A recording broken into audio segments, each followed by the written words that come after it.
हरियाणा के खाद्य एवं आपूर्ति राज्य मंत्री राजेश नागर ने सोमवार को लघु सचिवालय नूंह स्थित सभागार में प्रधानमंत्री नरेंद्र मोदी सरकार की 11 वर्ष की उपलब्धियों पर आधारित जिला स्तरीय प्रदर्शनी का उद्घाटन किया। यह जिला स्तरीय प्रदर्शन केंद्र सरकार की वर्ष 2014 से 2025 तक की विकास यात्रा, सुधारों, जनकल्याणकारी योजनाओं व वैश्विक स्तर पर भारत की बढ़ती प्रतिष्ठा और समर्पित है, जिसके माध्यम से सभी आमजन को मोदी सरकार की प्रमुख पहलों, योजनाओं और जनहितकारी प्रयासों की जानकारी दी जा रही है। नूंह से एमटीवी हरियाणा के लिए मोहम्मद असलम की रिपोर्ट।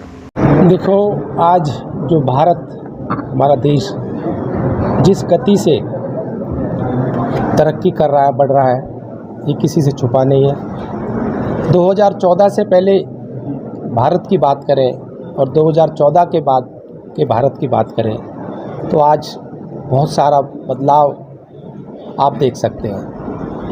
अर्थव्यवस्था जब 2014 में हमारी सरकार बनी भारत की, हम 11वें स्थान पर थे और आज की बात करें हम 4थे स्थान पर आ गए हैं। जिस गति से, जिस तेज़ी से हम बढ़ रहे हैं, हम जल्दी पहले 3 स्थान पे आ जाएंगे।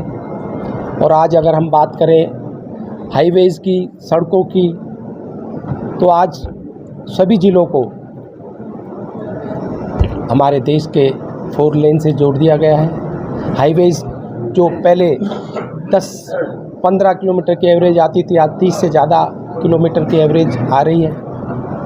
एयरपोर्ट की बात करें, 2014 से पहले भारत में 70-72 एयरपोर्ट होते थे और इन 11 सालों में 150 से ज़्यादा, मतलब 80 से ज़्यादा एयरपोर्ट हमारे पूरे भारत में हो गए हैं। जो हमारे प्रधानमंत्री जी ने कहा था कि हवाई चप्पल पहनने वाला भी हवाई जहाज़ की सैर कर सकता है, तो आज आप देख सकते हैं किस तरह से बड़े बड़े सिटीज़ को, बड़े बड़े टाउन को कई नए रूट जो हमारे बने हैं एयरपोर्ट जुड़ने के बाद। हमारे हरियाणा में भी पहला एयरपोर्ट हिसार से चालू हुआ।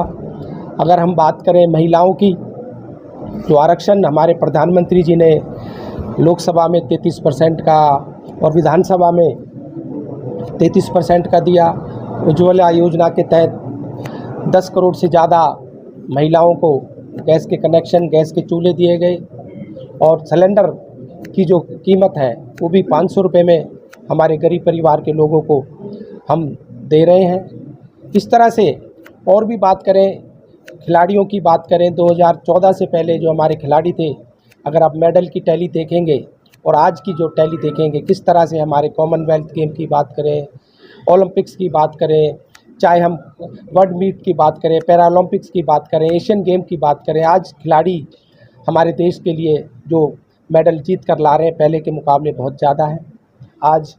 और हमारे युवाओं के साथ साथ जो हमारे गरीब परिवार के लोग हैं, जो एक प्रधानमंत्री जी ने कहा है कि गरीब परिवार का जो भी आखिरी पंक्ति में जो व्यक्ति खड़ा है उसको भी सारी सुख सुविधाएं मिलें, सारे लाभ मिलें, जिससे वो भी अपने जीवन को आगे बढ़ा सके और जो उनको लाभ जो मिलने हैं और उनको सारे लाभ मिलेंगे।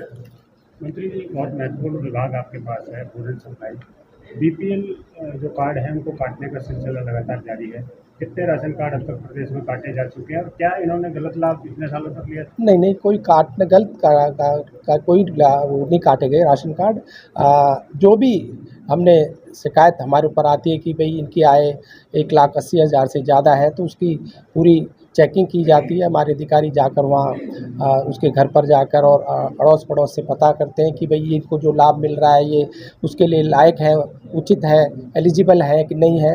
अगर कोई एलिजिबल नहीं है तो किसी दूसरे का हक भी नहीं मारना चाहिए। तो इसी के तहत जो भी हमारे पास शिकायतें आई तो कुछ कार्ड कम हुए। आपने विमान की बात की कि आज आम आदमी विमान से उठ जाता है, लेकिन पिछले कुछ दिनों से लगातार विमान हादसे की खबरें या हेलीकॉप्टर क्रैश की खबरें सामने आ रही हैं, इनको कैसे देखते हैं? देखो, कोई टेक्निकल प्रॉब्लम कोई आ जाती है तो उसमें इस तरह का हादसा होता है और बाकी ऐसी अभी 2-3 शिकायतें ही आई हैं और उसकी जांच हो रही है कि भाई किस वजह से ये हादसे हुए और उसका जो भी जांच में पता लगेगा उस हिसाब से उस पर जो भी कार्रवाई होगी करी जाएगी।